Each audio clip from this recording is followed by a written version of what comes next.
Hola, hola chamacones, ¿cómo están? Bienvenidos a otro episodio más de nuestra universidad, el podcast. ¿Cómo están? Estamos muy al pendiente de sus comentarios. Por ahí aprovecha ahorita que estamos empezando el podcast, pues escribirnos sobre qué te está pareciendo, pues los temas que estamos hablando en los episodios anteriores, cuáles te gustaría que platicara en los siguientes, algunos invitados que estén aquí dentro de Puerto de Acapulco, que estaría súper cool que estuvieran acá conmigo, o que también, pues bueno, podamos ir a alguna otra locación, pues aquí ponnos, para que pues nosotros lo vayamos considerando para los próximos episodios. Y oye, pues bueno, te cuento que el tema del día de hoy va a estar buenísimo porque pues seguramente va a ser de esos temas que quizás hasta te llegan a incomodar, porque por ahí dicen lo que te choca, te checa, ¿no? Porque puede que estés en esa situación o no, así que averígualo conmigo durante todo este episodio.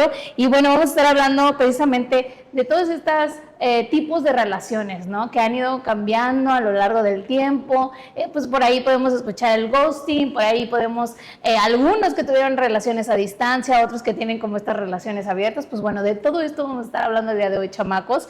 Y lo vamos a hablar precisamente con nuestro psicólogo de cabecera, que por ahí yo creo que ya me ha de tener como medio analizada, porque como siempre viene acá a visitarnos, pues ya debe saber mis traumas por ahí que yo debo de tener, quien es el psicólogo Jorge Torres, con quien vamos a estar platicando de ese tema. Y por supuesto le doy bienvenida a este pues nuevo formato que no te había tocado. Buenos días. Sí, efectivamente no había tocado ese formato. Gracias por la invitación y yo estoy encantado siempre de poder aportar y apoyar en este proyecto. Oye, pues vamos a estar hablando de, pues ahora cómo se están construyendo estas nuevas relaciones que, caray, ¿no? O sea, digo, ya a lo mejor ya hablo yo como viejita de decir, ay, los tiempos ya no son como antes, pero efectivamente, ¿no? O sea, vemos cada vez unas relaciones como, pues mucho más abiertas de lo que antes considerábamos una relación abierta, ¿no? Sí, completamente ha cambiado la forma en la que establecemos relaciones de forma sentimental, emocional. Las condiciones han cambiado, cambian las características, los acuerdos que se toman también. Y todo pues va enfocado, ¿no? a nuevas modalidades y sobre todo agregar algo, ¿no? Todas esas modalidades van acompañadas también de la tecnología. Qué curioso, Claro. ¿no? Que la tecnología y las redes sociales nos terminan por influenciar la forma en que establecemos una relación de pareja. Claro, ¿no? Como vemos, por ejemplo, en las redes sociales el shipeo, ¿no? Y de ahí ya curiosamente surge el amor pues, las opiniones de los followers, ¿no? Que es ay, me gusta cómo se ve fulano con fulana, y entonces ya empiezan a voltearse a ver, o quizás muchas veces termina siendo como pues una estrategia, ¿no? Al final de cuentas, para ganar precisamente pues más followers y con eso poder conseguir muy buenas campañas. Pero ¿qué estamos poniendo de por medio ahí, no? Porque pues también ponemos mucho en juego nuestra emoción, nuestra salud mental. Bueno, lo que pasa es que actualmente una red social, llámese Facebook, Instagram o cualquiera que ésta sea, es como una carta de presentación. Claro. Entonces las personas compartimos, ¿no? nuestro perfil con otras personas con la intención de que te conozcan y de mostrar una imagen, porque al final deseas proyectar algo, ¿no? Entonces ahora prácticamente conocer a alguien significa explorar este perfil social y darte cuenta, ¿no? de sus fotografías, qué lugares visita, qué restaurantes, con quién se relaciona. El estilo de vida que lleva. El estilo de vida que Claro. lleva. Y en base a eso establecemos una elección, ¿no? Nos damos cuenta si hay afinidad, si hay gusto, si hay atracción en torno a toda esa serie de características que ahora pues vemos, ¿no? De forma más cotidiana. Oye, pero al final de cuentas, algo que también es muy cierto, sí hay personas que llevan como una dualidad, ¿no? Que dices, es que yo sí voy y entro a tus redes sociales, sea cual sea, para ver justamente todo lo que nos mencionas, ¿no? Que el estilo de vida, con quién se relaciona, bla, bla, bla, bla, bla, bla. Pero oh, sorpresa, después te das cuenta que no es cierto también. ¿Qué onda con esa gente que vive como esta dualidad? Qué pereza, ¿no? Y qué desgastante también debe de ser para la persona, hablando de mantener un estilo de vida que nada que ver con su realidad. Yo creo que eso es algo más común de lo que podemos imaginar. El hecho de crear una imagen al exterior, queremos proyectar, no sé, éxito, queremos proyectar belleza, queremos proyectar seguridad, no sé, tantas cosas que cada quien desea proyectar. Eso es un mundo, ¿no? Claro. Pero realmente sí, o sea, yo personalmente no me fiaría tanto, no podría confiar solamente en lo que alguien expone en redes sociales, porque como bien Sí. dices, o sea, hay tantas variantes, hay tantas cosas que pueden ser diferentes y en realidad podemos equivocarnos fácilmente. Claro, además de que hay algo que, bueno, muchos no aplicamos, que es al final de cuentas yo muestro lo que quiero, no te muestro como gran parte de mi vida, que bueno, hay unos que sí, ¿no? Desde que se levantan, van al baño, esto, el otro. Hay quienes sí, hay otros que es como, pues nada más quiero que veas esta partecita. Eso también es algo que hay que tomar en cuenta, ¿no? Y considerarlo a la hora de creer que ir a las redes sociales, pues vas a conocer a esa persona que, pues no es cierto, ¿no? Al final de cuentas no la ves como despierta. No, Sí. no lo ves como despierta, o sea, al final de cuentas hay Sí. mucho tiempo atrás, mucha preparación y demás. Pero ahora, siento que nos estamos desviando un poquito, No, todo está en Jorge. contexto. Bueno, sí, todo está dentro del contexto, ¿no? Sí. Pero al final, digo, vamos a estar hablando ahorita de lo que es el ghosting. ¿Qué onda con el ghosting? Bueno, el ghosting, como otros fenómenos que yo le podría llamar de esa manera, pues es una forma, ¿no? Digo, si nosotros googleamos cuál es la descripción, pues sabemos que es finalizar una relación de forma abrupta, Ok. ¿no? Sin aviso previo, en el cual simplemente, pues eliminamos la comunicación. Y justo retomo lo que decía al principio, ¿no? Cómo las redes sociales terminan por hacer presentes estos fenómenos, porque en realidad el ghosting se da a través de la comunicación en redes, En justamente. redes, sí. Digo, porque principalmente pues interactuamos ahora por WhatsApp y Messenger y un montón de plataformas que existen. Digo, pero es justamente eliminar la comunicación de forma tajante, sin previo aviso y sobre todo sin dar una explicación. Esto nos habla obviamente que hay un problema de fondo, ¿no? Sobre todo de quien lo aplica. Podemos llamarle así, digo, la víctima, digo, la verdad es que no se espera todo esto y por lo tanto pues puede sufrir por un cambio tan drástico, ¿no? Oye, ahora Jorge, ¿por qué se está normalizando este tipo, o sea, el ghosting que es, me desaparezco sin darte explicación alguna, me vale lo que tú sientas? Es como, no sé, o sea, ¿por qué se está normalizando? ¿Desde dónde viene eso? O sea, tú dices, claro, el que está aplicando el ghosting, hay un problema de trasfondo. ¿Cuáles podrían ser algunos de estos pues, problemas, ¿no? Que hacen que uno ghoste a alguien. Mira, yo se lo atribuyo sencillamente a la responsabilidad afectiva. Digo, ser poco responsable afectivo trae muchas implicaciones de por medio. La primera, como su propio nombre lo dice, no ser responsable significa pues, no pensar, ¿no? En las emociones de la otra persona, ¿no? No poner de por medio ni siquiera tus propias necesidades, tus propias emociones, y mucho menos las de otro, cuidar las de otro. Y es que imagínate nada más el escenario que significa estar con alguien, ¿no? Pensar que esa persona te corresponde, te ama o te quiere, te tiene su atención y de un día para otro simplemente desaparece, ¿no? Nada más imagina las implicaciones en tu salud mental que eso implica, Claro. que se relaciona con tu vida cotidiana, cómo afecta, ¿no? Pero tiene que ver con el hecho de no enfrentar, ¿no? Yo si aplico el ghosting es porque no quiero enfrentar la posibilidad de decirle a esa persona, oye, ya no te quiero ver, ¿no? Y que esa persona te diga, oye, pero ¿por qué? Te cuestione, oye, ¿qué hice mal? ¿Qué pasó? Explícame. Y a veces es rehuir a esa responsabilidad de decir francamente, oye, ¿sabes qué? Creo que esto ya no funciona y creo que es mejor dejarnos de hablar, ¿no? Claro, cortar por lo sano, ¿no? ¿no? Sí, sí, sí, totalmente. Ahora, también dices esta parte importante que es, ¿qué pasa con la otra persona en la cuestión emocional cuando de pronto, pues, cortan esta comunicación de forma bruta y no hay esta responsabilidad afectiva, como tú le estás diciendo, de la otra persona, de explicar, oye, no funciona? ¿Qué pasa también con la otra persona? Yo creo que este es un fenómeno que existe y que realmente sí le tenemos que dar mucha seriedad. Digo, como este hay varios más, ¿no? Claro. Pero digo, hablando de este, que es, vamos a pensar que es el más famoso por lo menos, yo creo que sí hay una afectación.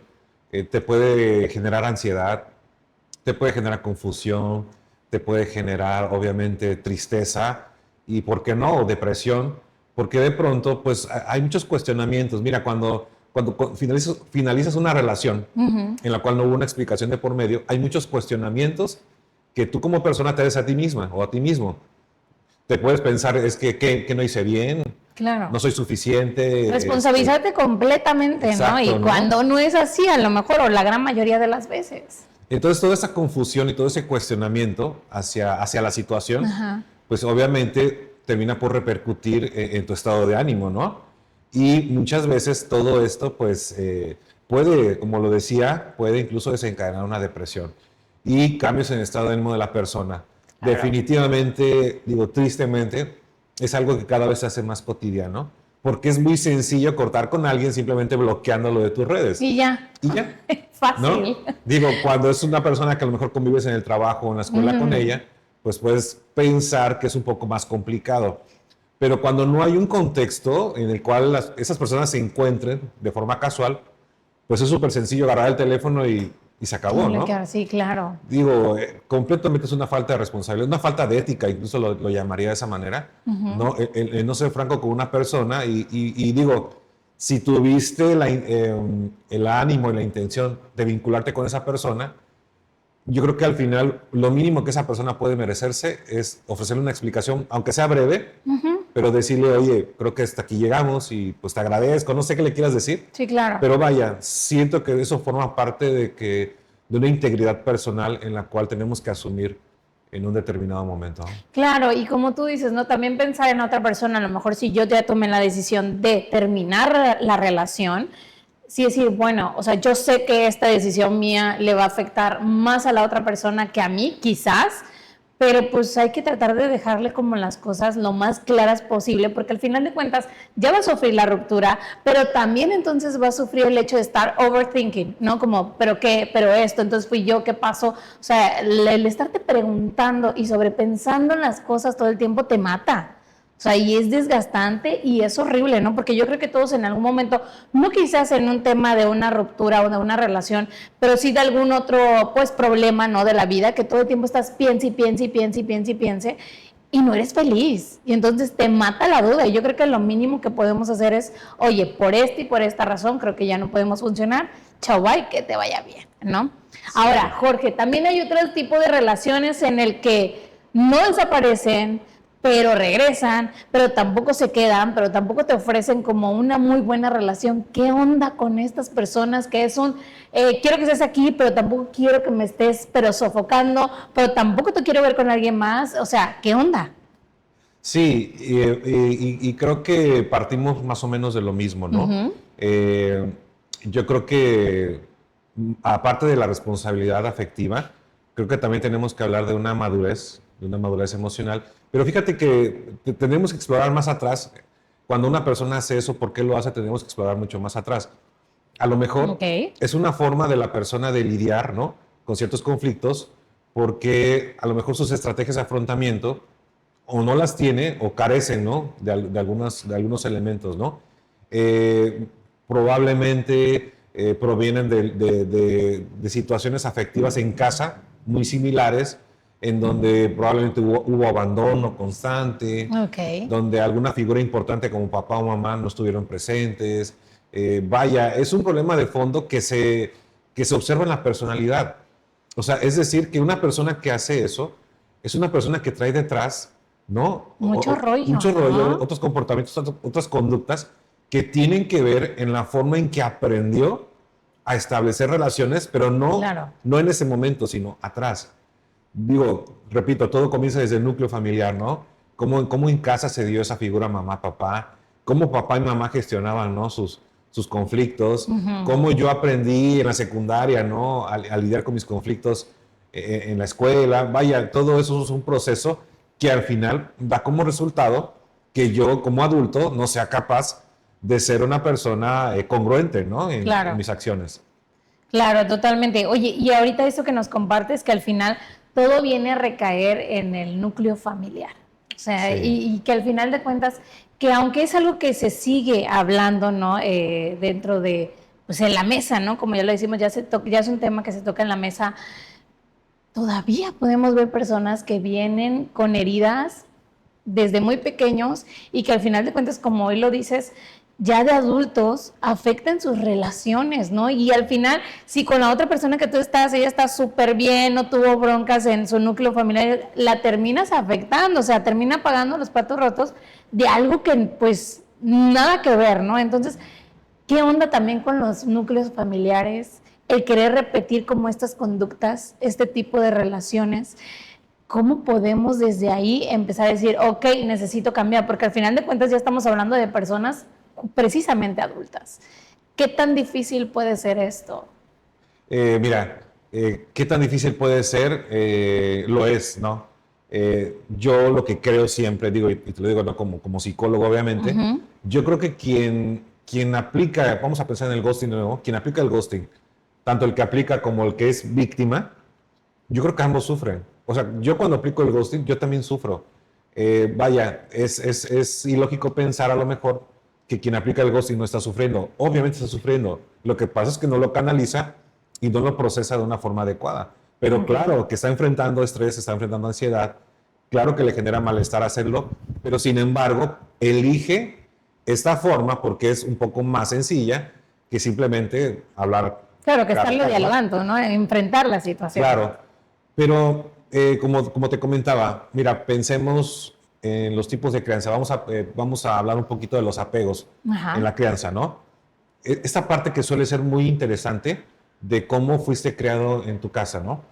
Si fuiste criado en un ambiente, por ejemplo, donde había seguridad, donde las indicaciones eran ambiguas, donde había una estructura muy rígida, donde hubo abandono. Entonces todo eso va formándote. Por ejemplo, si creciste en un lugar donde las personas que tú amabas nunca estaban, te va creando una personalidad en la cual eres una persona que tiende a evitar ciertas situaciones afectivas. Claro. Como te acostumbras a no tenerlas, pues es para ti más sencillo desprenderte de algo, ¿no? Sí, claro. Y sobre todo cuando sufres abandono, pues también, de cierta manera, para ti es más sencillo abandonar porque lo aprendiste como una forma de ir lidiando con la parte emocional, ¿no? De tu vida. Claro. Entonces todo eso es muy interesante analizar. De hecho, se llama la teoría de los apegos de un autor que se llama Sapir Bowlby, que habla mucho sobre el apego evitativo, el apego ansioso, que tiene que ver justamente con cómo fuiste criado y cómo aprendiste a establecer estas relaciones. Vaya, concretamente, lo que tú vives como adulto o adulta no es ninguna casualidad. Al final, el resultado sigue siendo el mismo. Hay un hogar disfuncional, hay un hogar probablemente desintegrado, hay un hogar donde posiblemente hubo violencia, o posiblemente hubo una crianza en la cual simplemente no te enseñaron a expresar tus emociones. Híjole, qué difícil, ¿no? Porque hoy en día, pues, puedes ver a muchísima gente que le cuesta mucho. Si de pronto el pedir una disculpa, ahora imagínate el poder mostrar y dejar fluir tus emociones. Pues yo me he enfrentado con muchísimas personas y cómo es que hoy en día espero que las generaciones, ¿no? De padres de hoy en día, que podamos como ser más conscientes a la hora de criar y de entre pareja poder saber cómo pues salir, ¿no? De una discusión y no enfrente de los hijos. O sea, hay muchas cosas que uno tiene que pensar antes de actuar, antes de decir, antes de regañar, antes de hacer muchísimas cosas, ¿no? Sí. Y fíjate que expresar nuestras emociones de forma asertiva, no sabes la cantidad de problemas que nos podríamos ahorrar. Claro. Y la cantidad de problemas que le podríamos ahorrar a nuestros hijos si tan solo les enseñáramos lo importante que es de que reconozcan sus propias emociones, ¿no? De que aprendamos a gestionarlas de una forma en que como familia tú te sepas relacionar. Claro. Y digo, a veces pensamos en esos temas como que son, híjole, como que que no tienen importancia. Que no tienen importancia, ¿no? Sí. Pero el resultado en la vida adulta nunca nos dejará mentir. Sí, claro, ahí está, ¿no? Como ahí totalmente transparente todo lo que tú viste y todo lo que tú aprendiste, ¿no? Así Más allá de reprimir las emociones de los niños, es como enseñarles, ¿no? A aprender cómo canalizarlas, cómo entenderlas, cómo sentirlas, ¿no? Porque también de pronto uno, no sé, queremos andar a las prisas, ¿no? Y es como, a ver, detente un momento, esto no es una emergencia, puedes hacerlo lo más tranquilo posible. O sea, como en donde estamos los dos aprendiendo, ¿no? Y no desesperarnos en el momento no, hablando de los niños, ¿no? Porque desde ahí es donde uno tiene que aprender y enseñarles también a ellos. Entonces, creo que las generaciones de papás ahorita es como vamos aprendiendo a la par a poder gestionar bien nuestras emociones, ¿no? Totalmente. Oye, Jorge, acompáñame a un pequeño corte. Para aquí nosotros tomemos un poquito de agua, descansemos un poquito y ustedes también, pues bueno, si quieren ir al baño o demás, este es el momento perfecto, ya regresamos. Bienvenido a Mente en modo avión, donde bajamos la turbulencia sin cancelar el vuelo. Todos decimos, estoy estresado, pero ojo, porque no todo el estrés es el villano de la historia. Existe un tipo de estrés llamado estrés positivo. Sí existe. Es ese que te pone alerta, enfocado, con energía para presentar un examen, hablar en público, competir o cumplir un reto. Es como si tu cuerpo te dijera, hey, estamos bajo presión, pero podemos con esto. Y luego está el otro, el estrés pesado, ese que no se quita ni con 3 cafés, que te deja irritable, cansado, sin ganas y con la mente hecha un nudo. Ese estrés se queda prendido como foco de baño descompuesto, parpadeando, molestando y gastando energía. La diferencia es simple. El estrés bueno se activa y se apaga cuando termina la situación. El estrés malo se queda contigo aunque ya hayas dejado de hacer la tarea. Así que pon atención. Si el estrés te impulsa, aprovéchalo. Si te desgasta, detente. Tu cuerpo siempre avisa. Solo falta ponerlo en modo avión para escucharlo. Esta fue una cápsula de la licenciatura de Psicología. Escúchanos en la siguiente para más consejos.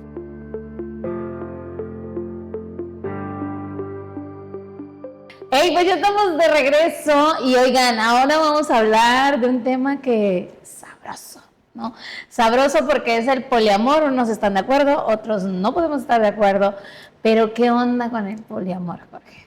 Ok, bueno, primero hay que comenzar con la definición. Ajá. El poliamor, pues es una forma de relacionarse en pareja en la cual los integrantes de la pareja, llámese hombre, mujer o cualquier combinación que sea, pues se enamora o tiene un vínculo afectivo con más de una persona al mismo tiempo. Okay. Es como si amaras o quisieras a un hombre o una mujer al mismo tiempo, ¿no? Durante una relación o dentro de una relación. Para que el poliamor se llame poliamor, y esa es la gran diferencia con la infidelidad, es que en el poliamor tiene que ser consensuado. Uh-huh. Tiene que avisarse y de forma abierta decirse que en esa relación pues cabe la posibilidad de que a lo mejor tú te relaciones con otras personas. ¿Tengas algún encuentro con otra persona? Fíjate que en el poliamor hay otra característica. Para que sea poliamor no son encuentros sexuales casuales. Ah, ok.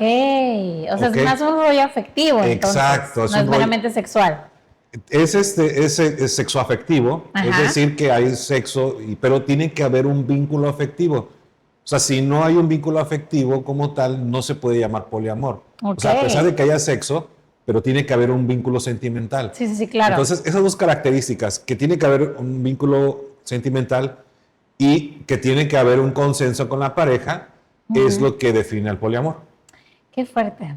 O sea, qué fuerte porque, o sea, sí platicábamos un poquillo, ¿no? Antes de empezar otra vez a grabar, que decíamos, pero ¿cómo? O sea, es como esta aprobación de una infidelidad y no, es como esta aprobación de que haya una tercera persona y que los dos, o sea, que la pareja está totalmente de acuerdo con esto. ¡Qué fuerte! Sí, es fuerte, definitivamente lo es, obviamente. Sí, suele ser doblemente fuerte. Si no se tomó el acuerdo previo, claro, y uno de los dos lo hace, pues eso se convierte en una infidelidad, evidentemente. Sí. Pero sí es fuerte, como lo comentábamos en esa conversación previa, sí es fuerte porque de fondo hay una cuestión social, ¿no? En nuestro país hay una cuestión social, hay un prejuicio social a quien se presta a hacer algo así. Y tiene que ver con la cultura, con nuestra cultura de los mexicanos, ¿no? Que solemos no ser muy abiertos en ciertos temas, sobre todo los temas que tienen que ver con la sexualidad. Sí. Para el mexicano, los temas de la sexualidad son temas que todavía representan un tabú, que todavía como que no somos muy capaces de de hablar de forma tan abierta sobre algunos temas.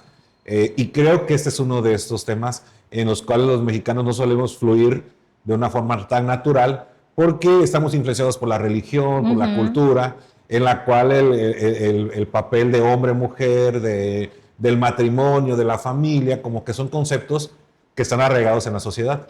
Claro, oye, y por ejemplo, ya cuando, si hablamos, no, yo te digo, para mí no me agrada este rollo del poliamor, pero si de pronto llega tu pareja y te dice, oye, ¿sabes qué?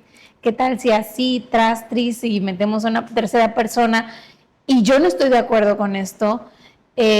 ¿Cómo podemos tomarlo? Porque al final de cuentas, pues yo lo veo mal, pero para la otra persona eso no pasa nada, o sea, al final de cuentas es como dar amor, y ¿dónde le ves lo malo al compartir y dar amor? No, eso claro. No es nada malo. Pero si pudiéramos llegar a pensar que también es un rollo, como un temita emocional, algo que te hace falta, o a lo mejor yo lo puedo llegar a pensar, es que yo no le lleno. Es que no se siente completo o no se siente completa conmigo. O sea, ¿qué onda? Porque sí te puede llegar como a brincar un poco el hecho de decir, pues, ¿qué es lo que le hace falta? Y te sientes culpable. Sin duda alguna, es un tema muy complejo. Claro. Sin duda alguna, yo creo que si no estás acostumbrada o acostumbrado, ¿no? O es la primera vez que escuchas algo así, o es la primera vez que alguien te habla de algo así al respecto, sin duda puede ser muy sorprendente y puede generar un impacto emocional en ti. Esto se da principalmente en otro tipo de países, ¿no? En los cuales vamos a pensar, no sé, Europa, Estados Unidos, en donde existe esta crianza que es un poco distinta, costumbres que son diferentes. Sí, no, o sea, los chavillos de 17 años ya se van de su casa y hoy vemos a los cuarentones y siguen con sus papás, ¿no? Entonces, sí es como una cultura totalmente diferente. Sí, y esos conceptos chocan, parece mentira, pero no lo es en realidad. Esos conceptos chocan de cultura a cultura e indudablemente para la nuestra puede ser si no estás acostumbrado, repito, puede ser muy incómodo, ¿no? Y pueden surgir esos planteamientos que tú haces de que soy insuficiente, ya no le lleno. Yo creo que si hay esa inquietud por parte de una de las dos personas, que en este caso le surja esa idea de hacer algo así, yo creo que, se tiene que hablar abiertamente y comunicarlo, ¿no? Claro. A lo mejor si entre ambos llegan a un acuerdo y dicen, probamos, pero que entre los dos vaya, ¿no? Que entre los dos haya un objetivo en común, pues yo creo que se puede intentar, ¿no? Porque al final tenemos que respetar, como seres humanos, tenemos que respetar la forma de vida de otras personas. Sí. Yo creo que esa parte queda bien clara, ¿no? Pero si tú no te sientes con la suficiente madurez. Sí, claro, y cómodo. De escuchar a tu pareja decir, oye, es que me siento atraída o atraído por esa persona, ¿qué onda? Lo invitamos a cenar o la invitamos a cenar. Yo creo que sí puede ser muy incómodo y sí puede afectarte de cierto modo. Yo creo, indudablemente, y lo digo así de forma muy tajante, yo creo que si esa propuesta no te hace sentir cómoda o cómodo, y si tu pareja ya tiene la idea o ya le está por ahí rondando la idea de probar con algo así, yo creo que sí hay que ser muy, muy francos al respecto y pensar en que a lo mejor lo más sano sería pues distanciarte, ¿no? Claro, termina esa relación porque al final de cuentas, pues tú ya sabes que él o ella ya trae como la cosquillita de querer probar con alguien más y tú ya te quedas con incertidumbre de yo le dije que no, entonces me va a ser infiel, de todas maneras lo va a hacer, porque ya cuando uno trae ahí, mira, algo que te pica es muy difícil que lo sueltes, ¿no? Uno dice, vámonos de una vez, o sea, es como yo ya te avisé, ¿no? Yo ya te avisé, tú no quisiste, pues bueno, al final de cuentas es como muy difícil el hecho de dejar algo que tú traes en la cabeza y que te está llamando la atención y que quieres hacerlo, no lo suelta uno muy fácilmente. Sí. Fíjate que una vez hablando con una persona sobre este tema, con unas personas, me preguntaban si esto era un problema psicológico. Y yo les respondía que como tal yo no creo que eso es un problema psicológico, siempre y cuando seamos responsables en decirle a la otra persona lo que tú quieres. Hablábamos en el tema anterior, la responsabilidad afectiva. Vamos a pensar que a lo mejor puede ser un poco polémico pensar en algo así, pero vaya, si tú eres franco en tus intenciones y en lo que tú quieres hacer, yo creo que hay una responsabilidad afectiva, aunque controversial, Sí. Pero hay. Pero no Ok. sería que alguien lo hiciera y no te dijera nada y cuando te das cuenta nada más, pues ya, hay un problema de pareja ahí, hay Sí, una claro. tercera persona y eso, te repito, se convierte en otra cosa, en un problema mucho más grave. Volviendo al planteamiento que te hago de la pregunta, si es un problema psicológico, indudablemente es atípico, es poco común, Ok. claro que lo es. Puede que haya situaciones emocionales de fondo, Oye, pienso que sí. eso es a lo que yo te quería preguntar, Sí, ¿no? Cuando me dices, si no es un rollo psicológico, am, pudiera yo a lo mejor pensar que es oye, si es alguien que no le está llenando, que es como, no sé, tengo este celular nuevo, sí, me hizo feliz, ya no lo quiero. sí. Entonces, pero quiero otro, ya tengo un carro nuevo, ok, me dio felicidad 5 minutos, ya pasó. Entonces, no pudiera ser también como este rollo, perdón, de sentir como de estar enamorado o de tener esa necesidad del enamoramiento. ¿Sí me explico? Sí, claro. O sea, como esta falta de que necesito. Por eso es que yo me quedo, híjole, de verdad no es como un tema psicológico, de que no sientes satisfacción con absolutamente nada. Yo creo que puede ser, como lo dije al final de mi comentario, puede que sea un trasfondo psicológico. Ok. Para la persona, volviendo a la pregunta inicial, para la persona poliamorosa como tal, la intención no es estar cambiando de pareja y pareja. Vaya, Ok. como llamémosle francamente, ¿no? Como si fuera promiscuidad, Ajá. ¿no? De que estar con una y con otra persona.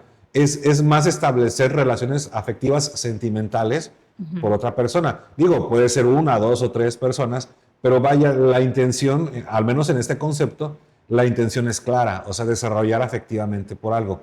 Si hay un fondo psicológico, sí, puede que sí lo haya, puede que haya un fondo en la estima, un fondo, un trasfondo en los apegos, un trasfondo en otras situaciones, sí, puede que sí. Cuando esto ya es un comportamiento, te voy a dar la pauta para que comprendamos todos. Cuando esto ya es un comportamiento compulsivo, cuando lo planteas así como tú lo dijiste, una y otra y otra y otra y otra persona, sí puede ser un Ok. problema. Cuando es algo compulsivo que ya no lo controlas y que ya no eres capaz de manejarlo, sí lo puede ser. Pero si es algo que tú de forma racional y de forma consciente lo haces y dices, bueno, por más controversial que sea, lo voy a hacer, creo que a lo mejor ahí podríamos pensar que es una persona que pues simplemente lleva un estilo diferente y una forma diferente de relacionarse. Ok, ahora, de este tipo de relaciones que hemos estado hablando a lo largo de este episodio, ¿pueden llegar a ser saludables para las personas o si también como hay como esta cierta falta de madurez emocional que también lo hemos estado predicando? Puede ser, sí, puede ser incómodo, sí, puede ser algo que le desagrade, sí. Eh, yo creo que ambas personas quienes lo practiquen, o bueno, o si lo haces, ¿no? Y no estás en pareja como tal, yo creo que quien lo haga tiene que ser una persona muy madura. Qué curioso, ¿no? De pronto puede parecer una acción totalmente inmadura estarte enamorando de muchas personas. Puede parecer como que incluso ilógico, pero realmente se requiere de mucha madurez porque al final estás haciendo una elección consciente, una elección en la cual pones en aviso a todas las personas de que de esa forma te involucras con otros. Ok, Entonces puede parecer como que algo absurdo, pero en realidad hay de fondo una cuestión justamente de madurez y de responsabilidad que tiene que ver con el hecho de que todas las partes pues estén avisados y enterados y sobre todo que sea algo que compartas. Para que el poliamor funcione tiene que ser algo que compartas en común con otros. ok, Si no hay esa afinidad y no lo compartes en común con otras personas, definitivamente alguien va a llegar y va a decir, no, yo no quiero esto. claro. Ahí nos vemos, hasta luego y bye, ¿no? Tiene que haber definitivamente una afinidad y tiene que haber un gusto compartido por hacer lo mismo con otros. Claro, y es esto que tú compartes, ¿no? La responsabilidad afectiva, la responsabilidad emocional de decir, a ver, esto es lo que yo te ofrezco, ¿le entras o no le entras? Ya es tu rollo si aceptas o no estar en este tipo de relaciones. Ahora, ¿cómo identificar, no? Pues a alguien que precisamente quiere una relación abierta, pero igual y no lo dice, ¿no? ¿No? ¿Cómo lo podemos identificar, este tipo de personas que buscan esas relaciones? Pues, ¿cómo podemos identificarlo? Pues definitivamente a lo mejor pues son personas que se relacionan fácilmente, o sentimentalmente con otros, que se ilusionan demasiado rápido, que son capaces de conectar con otras personas por diferentes medios, ya sea personalmente o por redes sociales, o que fácilmente pues caen en el enamoramiento, ¿no? Yo creo que es una forma, ¿no?, de poder identificar esos patrones. Y sí es muy importante conocer, fíjate, las reglas, porque de pronto, si no se siguen las reglas del concepto como tal, pues inmediatamente se convierte en otra cosa, y ese concepto que analizamos inicialmente pues se altera, como por ejemplo el de una infidelidad y el de un poliamor. Entonces, ¿cómo podemos identificar pues una persona que simplemente tiene la apertura de relacionarse sentimentalmente con cualquier persona? Ok, ¿no? Y a ellos que también como que le tienen cierto miedo, ¿no?, al compromiso. ¿Pudiera ser también eso? O sea, el hecho de comprometerte con alguien y decir, híjole, o sea, no es lo que yo estoy buscando. ¿Por qué pudiera existir este miedo al compromiso? Sí, puede ser un miedo al compromiso, claro, es una buena hipótesis. El compromiso significa una serie de cambios en tu vida, Claro. que a lo mejor la persona pues no se siente preparada o preparado. Claro que es una cuestión de compromiso, claro que es una cuestión de madurez. Yo creo que, y fíjate que soy muy abierto en esa parte, porque lo tengo que hacer por mi trabajo. Claro. Tengo que ser muy abierto en esa parte y pensar que una persona es capaz de elegir eso, ¿no? De pronto, a lo mejor podemos pensar qué inmaduro eres, ¿no? O sea, ve al psicólogo, ve a la psicóloga, pero en realidad yo creo que si una persona es capaz de elegir algo así y tomar una decisión de una forma consciente, yo creo que, pues, si no afectas y dañas a nadie, Está bien. yo creo que lo puedes llevar a cabo, ¿no? Claro. Lo decíamos desde el principio, siempre y cuando haya un acuerdo abierto de hacerlo, yo creo que lo podemos hacer. No hay o lo problema, puedes ¿no? hacer, ¿no? Claro. Quien guste, ¿no? Digo, no me incluyo, obviamente. Así es. Oye, ahora, cuando hablamos ahora de las relaciones, ¿no?, que llegan a ser a distancia, o aquellas relaciones que no hay tanto, pues, contacto físico, ¿no? ¿Cuáles son, pues, estos principales retos emocionales a los cuales, pues, bueno, se van a enfrentar a tener ese tipo de relación?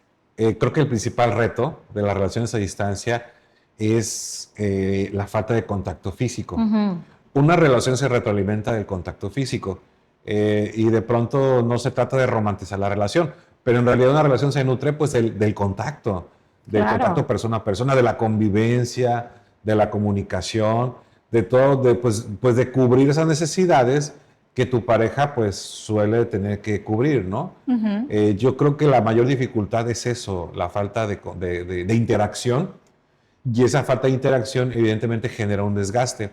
Hay parejas que logran fluir, ¿eh? Hay parejas que lo logran, a pesar de la distancia, logran tener una relación pues más o menos llevadera, y hay personas que definitivamente no lo logran. Yo creo que tiene que ver con las necesidades que en ese momento tengas, con las motivaciones que tengas, si hay alguna motivación muy poderosa como para llevar una relación con esas características, o definitivamente pues lo que estás viviendo en ese momento te satisface o no te satisface. Eso es un tema complejo, ¿no? Para muchas personas no es algo que se les dé de forma tan sencilla. La mayoría de las parejas pues fracasan realmente a distancia. Y digo, yo creo que al menos la evidencia empírica nos puede decir que sí, efectivamente las parejas fracasan, o si no fracasan, pues tienen muchos conflictos. Sin embargo, también hay una parte de esas parejas que logran sobrellevar la situación. Obviamente, de pronto se me vienen a la cabeza ejemplos de personas, por ejemplo, que se van a vivir a otros países, ¿no? Ya saben que aquí en México, pues, que se va la pareja, ¿no?, a otro país, y de pronto no se aparecen en 5 años o 10 años. Sí. Evidentemente estamos hablando ya de casos extremos en que obviamente es muy difícil que después de 5 o 10 años de no ver a alguien, exista todavía tu relación como la dejaste. Claro, ¿no? Tiene que haber, pues, periódicamente contacto para que una relación pueda sobrevivir. De otro modo, pues... No hay manera. O sea, no hablamos de que pueda existir una relación en la que no tengas sexo o tengas contacto con tu pareja. O sea, no es algo sostenible. A largo plazo no. Ok. A largo plazo no. Yo creo que periódicamente se puede sobrellevar, sí.